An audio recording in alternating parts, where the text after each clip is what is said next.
Mau sebagus apapun pekerjaannya, tapi kalau misalkan komunikasinya jelek, ya nggak akan kepake gitu. Tetap nggak kepake.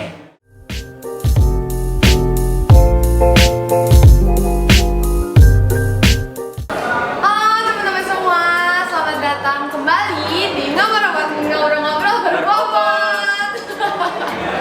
Baik lagi sama aku Sarjut. Kalian please jangan bosen-bosen ya ngeliat muka aku. Hostnya ini lagi nanti Aku kita capek. ya nanti kita rolling kali ya untuk hostnya. Nah kali ini kita udah kedatangan Pak Kadif dari Divisi Pengawasan Internal.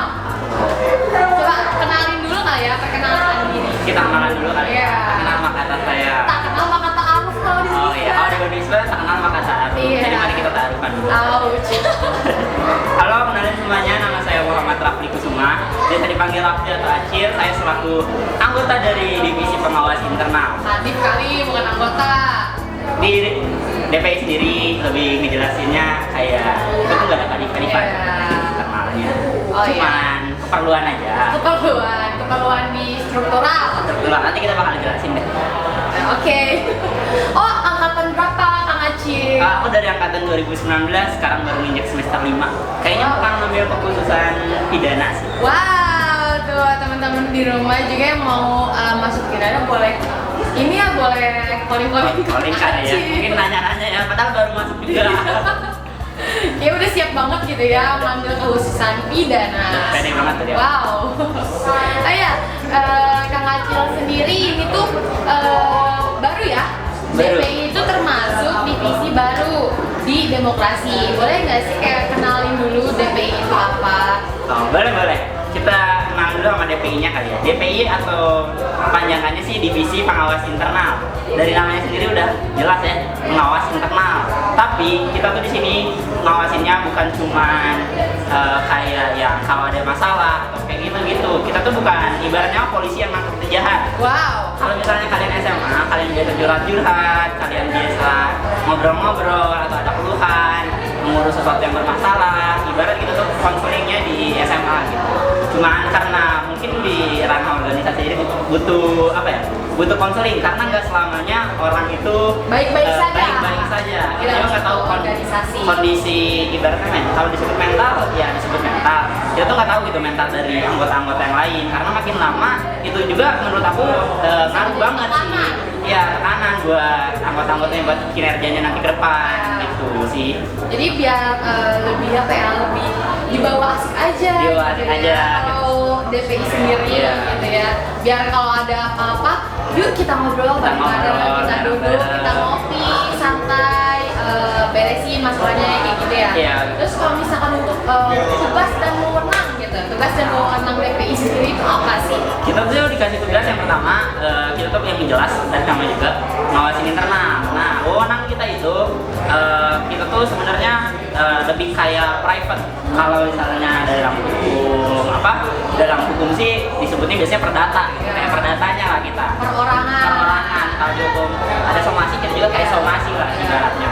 Kita tuh kayak wewenang kita tuh ya mengontrol anggotanya, menegur anggotanya, terus kalau ada masalah kita omongin bareng-bareng, terus kayak apa lagi ya, kayak masalah-masalah yang ada di internal, jadi lebih ke perorangan. Tapi bukan cuma perorangan, walaupun kayak gitu kan masalah itu bukan tentu satu versus satu. Iya. Bisa juga karena divisinya ternyata ada yang kurang kompak atau kayak gimana, karena itu juga mungkin ngaruh gitu buat divisinya. Jadi tugas kita sendiri buat kayak merangkul anak-anak semuanya bareng-bareng, ngejaga solidaritasan, terus kayak biar anak-anak kita tetap aktif juga kayak gitu sih. Ada apa ya, maksudnya termasuk ke controlling nggak sih kalau DPI sendiri tuh? DPI sendiri kayak ngekontrol juga anak-anak mulai dari program kerja, aktivitas kerja.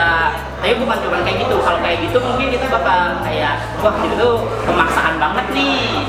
Nah kita juga kayak gitu tuh lebih ke ngedorong, bukan memaksakan. Mungkin bukan controlling tapi mengorganisir. Organisir. Jadi kalau misalnya ada suatu miss dalam divisinya atau misalnya kayak ada aktivitas yang rutin, kalau misalnya dilihat banget gitu seperti ada arsitek atau seri hukum, kita tuh ngingetin setiap minggunya.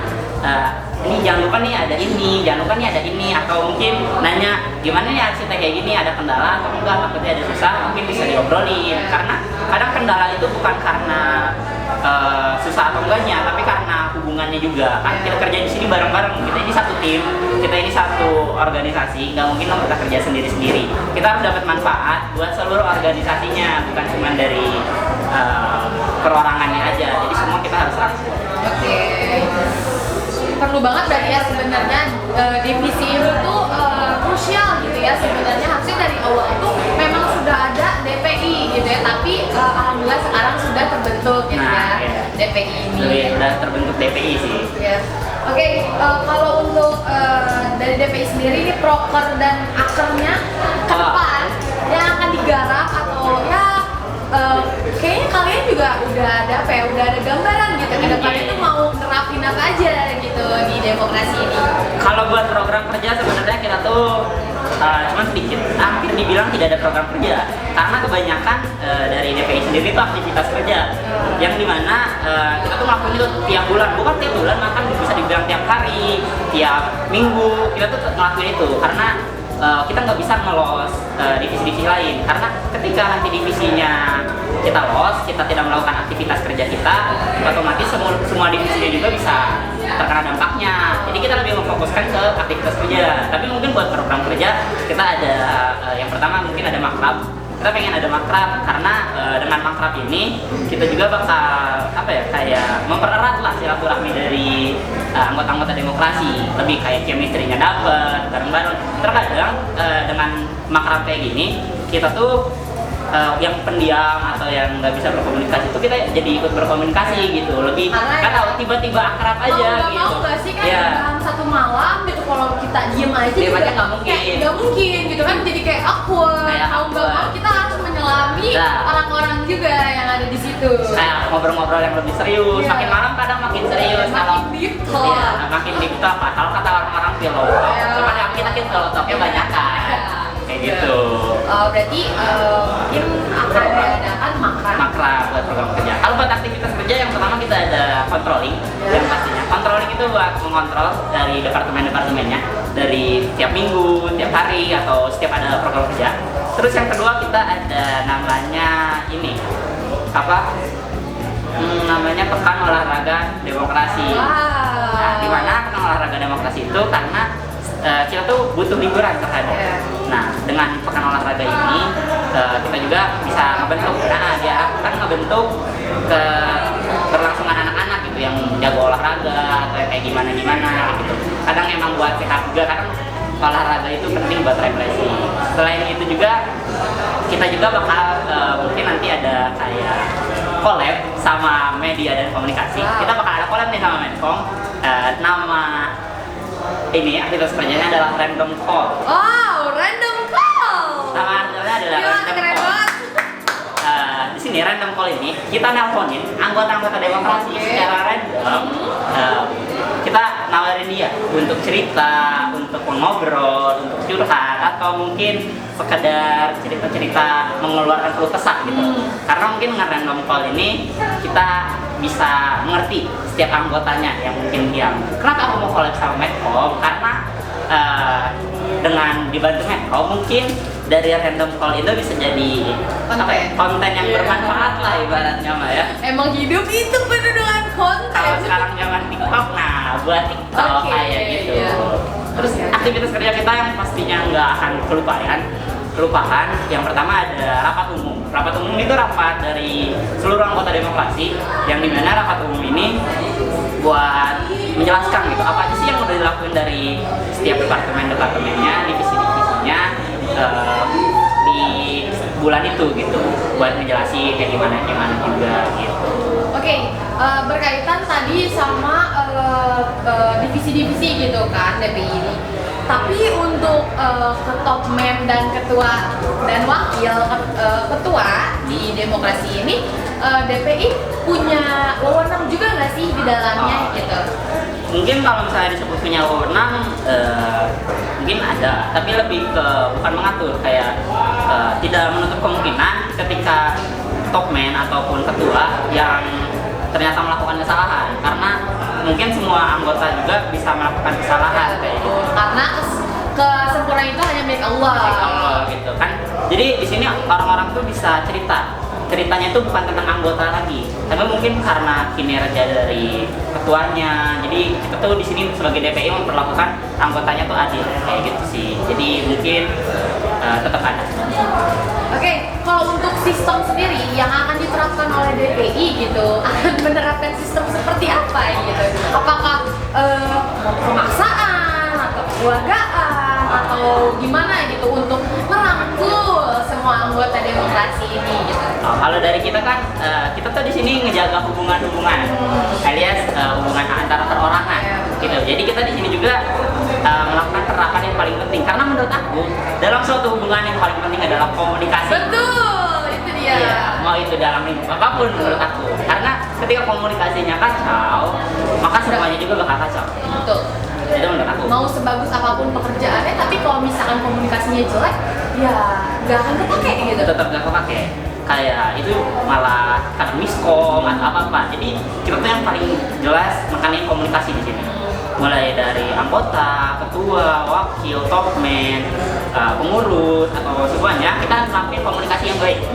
Itu treatment kita. Nah, selain itu juga untuk mempererat solidaritas, mungkin kita juga butuh yang kayak nggak serius-serius banget nih. Kita tuh kadang kalau serius banget pusing. Iyalah. Jadi Ya kita kuliah udah pusing gitu. Pusing. Kita tuh profesional, kita profesional ketika melakukan kegiatan. Tapi ketika kita di luar kegiatan itu, kita harus menjaga solidaritas kita.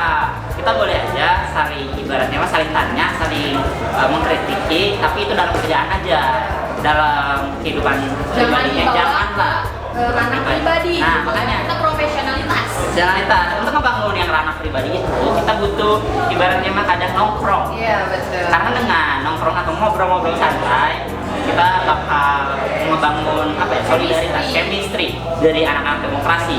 Salah satunya seperti kayak kita main dari aku juga dari DPI, dari kita bakal kayak ngerutinin kayak hiburan, main, ngobrol-ngobrol santai. Kayak kita tuh kumpul harus membahas sesuatu yang serius loh. Kita tuh ada waktunya kita ngumpul cuma hari. Ya, betul. Gitu sih. Karena hidup juga kalau misalnya serius-serius banget, bingung ya Bun. Iya. Mohon maaf ini otak udah banyak beban hidup gitu. Beban hidup udah banyak. Hidup udah banyak. Jangan nambah-nambah organisasi menjadi beban hidup. juga. Nah, kita di sini nggak mau demokrasi ini jadi beban hidup Betul. kita. Mending kita HI tapi tetap dilakukan upgrade skill. HI tapi tetap upgrade skill. Kita juga happy, tertawalah sebelum tertawa itu ya. Aduh. Iya betul. Oke. Ya, dari DPI sendiri, gimana sih kesan dan dan perasaan menjadi divisi baru di demokrasi gitu kan, kayak ya apa nih tiba-tiba orang-orang kok ada divisi baru gitu, udah setengah periode malah ada muncul divisi baru gitu, gimana tuh? Kalau dari aku sendiri jujur merasa kayak senang karena berarti suatu mental itu penting dalam suatu kerjaan, mau itu di lingkup organisasi ataupun di lingkup kerjaan yang serius. Nah, jadi aku sebagai DPI sih jujur kesannya senang banget karena bisa kayak lebih sharing lagi gitu sama anak-anak, karena gak selamanya kita tuh kerja tuh sendiri gitu. Jadi dengan adanya DPI, aku seneng bisa ngebantu anak-anak gitu yang merasa sendiri pas pekerjaan, bahkan nggak tahu apa-apa, terus dirangkul dan ngelihat mereka juga jadi lebih lebih punya semangat, kepuasan sendiri ya, punya kepuasan sendiri juga. Makanya DPI sendiri punya kayak semangat sendiri lah ngelihat anak-anak yang asalnya nggak aktif jadi aktif. Jadi dibilang seneng sih. Ya terlebih kan dibentuknya DPI ini karena ada keterbutuhan di dalam demokrasi yang menyebabkan ya ketika baru udah setengah periode baru dibentuk gitu divisi ini, karena memang adanya kebutuhan di dalam internal demokrasi yang melibatkan tentang kepengawasan gitu ya. Terakhir kita boleh. biar nggak usah terlalu lama gitu ya, kita udah dari Acil sendiri gitu ya, selaku ya kita bisa dibilang strukturalnya Kadif di DPI DPI, apa harapan DPI gitu ya, mewakili DPI untuk demokrasi ke depannya? Yang jelas harapan aku di DPI buat demokrasi, kayak demokrasi lebih aktif lagi. Bukan aktif dalam bidang kerja aja, tapi lebih aktif dalam apa ya, komunitas. Kita sebagai organisasi, kita tuh lebih aktif sebagai keluarga ibaratnya, lebih interaksinya ataupun ada apa-apanya. Kita tuh harapannya kedepannya demokrasi bisa kayak ibarat keluarga. Kalau ada apa-apa pun kita jadi enak ngobrolnya. Ketika ibarat sama keluarga sendiri kita mau bercerita apapun itu pasti lebih enak gitu. Apalagi kita ngerjain sesuatu, itu juga bakal lebih efektif. Jadi harapan buat demokrasi, semoga kita bisa ngebangun buat kedepannya lebih bareng-bareng lagi, karena aku nggak mau ada yang terpisah dari demokrasi.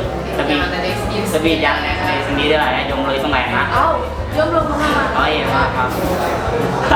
Kayak nggak enak banget kalau sendiri juga. Jadi kita emang harus biar bareng-bareng gitu demokrasi. Jadi kita melangkah ke depannya bersama-sama, bukan sendiri aja gitu. Karena biar dapat manfaatnya bersama-sama juga. Oke, thank you banget nih Pak Kadif DPI udah nyempetin waktunya untuk kita ngobrol-ngobrol gitu ya, ngobrol-ngobrol berbobot sedikit ngebahas tentang perkenalan divisi baru yaitu DPI. Nah, teman-teman semua yang ada di rumah jangan lupa untuk like, komen, dan subscribe YouTube-nya Demokrasi. Terus juga kalau ada ide-ide gitu ya, kita demokrasi bikin apa dong gitu, komen aja di bawah. Dan follow juga semua media sosial Demokrasi, ada di description box. Semoga video kali ini ya sedikit banyak memberikan manfaat atau pengetahuan gitu ya untuk teman-teman semua di rumah. Oke, thank you teman-teman semua udah nonton. Ketemu lagi di Kabar Robot selanjutnya. Bye.